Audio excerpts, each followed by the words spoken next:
Daily taste the daily. మీది తినాలే మాది తినాలే అంటూ రాసుకు పూసుకుని రాజకీయం చేయాల్సిన కూటమి నేతలిద్దరూ అక్కడ కత్తులు దూసుకుంటున్నారా? ఆధిపత్య పోర్లో ఎత్తుకు పై ఎత్తులు వేస్తూ రక్తి కట్టిస్తున్నారా?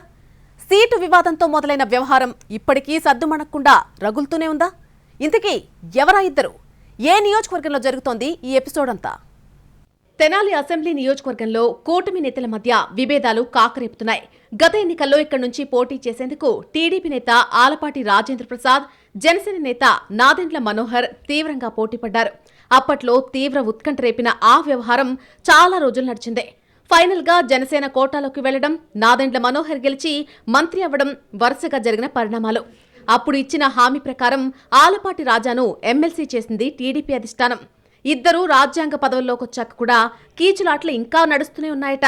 రెండు పార్టీలు పొత్తులో ఉన్నా తెనాలి మీద పట్టు కోసం ఇద్దరూ ప్రయత్నిస్తూ ఉండడం ఎప్పటికప్పుడు హీట్ పెంచేస్తోంది. ఎలాంటి విభేదాలు లేవు అన్నట్టు పైకి బిల్డప్లిస్తూనే లోలోపల మాత్రం కత్తులు దూసుకుంటున్నారట. రెగ్యులర్ గా ఎవరికి వారే తెనాల్లో కార్యక్రమాలు నిర్వహిస్తూ కేంద్ర మంత్రి పెమ్మసాని చంద్రశేఖర్ వచ్చినప్పుడు మాత్రమే కలిసి కనిపిస్తున్నారు. గతంలో స్థానిక Vasavi Kanyaka Parameswari trust board committee వ్యవహారంలో ఇద్దరు నేతల మధ్య పోరు నడిచిందే. చెరో వర్గానికి సపోర్ట్ చేయడం అప్పుడు తీవ్ర వివాదానికి కారణమైందే. వైసీపీ హయాంలో టీడీపీ మహిళా నేతలపై సోషల్ మీడియాలో అనుచిత వ్యాఖ్యలు చేశారు కొంతమంది. దీనిపై అప్పట్లో టీడీపీ మహిళా నేతలు పోలీసులకు ఫిర్యాదు చేసినా పెద్దగా పట్టించుకోలేదు. కూటమి సర్కార్ అధికారంలోకి వచ్చాక కూడా మరోసారి కంప్లైంట్ ఇచ్చినా పట్టించుకోలేదు అన్న విమర్శలొచ్చాయి. మహిళా నేతలు ఈ విషయాన్ని ఎమ్మెల్సీ ఆలపాటి రాజేంద్ర ప్రసాద్, కేంద్ర మంత్రి పెమ్మసాని చంద్రశేఖర్ దృష్టికి తీసుకొచ్చారు.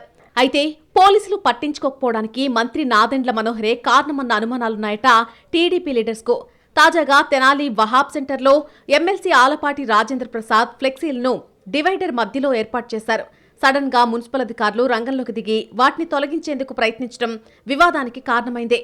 పరిస్థితి ఉద్రిక్తంగా మారడంతో పోలీసులు రంగంలోకి దిగారు. పోలీసులు మున్సిపల్ అధికారులను టీడీపీ కార్యకర్తలు అడ్డుకోవడంతో గందరగోళం నెలకొంది. అధికార పార్టీకి చెందిన ఎమ్మెల్సీ ఫ్లెక్సీలను తొలగించాలని ప్రయత్నించడం వెనుక మంత్రి నాదెండ్ల మనోహర్ ఉన్నారు అన్నది టీడీపీ నేతల అభియోగం. ఎన్నికల్లో ఎన్నో కష్టాలు పడి కూటమి అభ్యర్థిని గెలిపించడానికి కృషి చేశామని, తీరా ఇప్పుడిలా చేస్తారా అంటూ ప్రశ్నిస్తున్నారు తెనాలి తమ్ముళ్లు. టీడీపీని చులకం చేసే పనులు మానుకోవాలని అంటున్నారు. ఇలా ఇద్దరు నేతల మధ్య విభేదాలు మరోసారి ఫ్లెక్సీల తొలగింపుతో బయటపడ్డాయి. ఇద్దరు ఆయా పార్టీల్లో కీలకమైన వాళ్లే కావడంతో విభేదాలు ఎలాంటి పరిస్థితులకు దారితీస్తాయో అన్న ఆందోళన కూడా వ్యక్తమవుతోంది తెనాలి కూటమి క్యాడర్లో.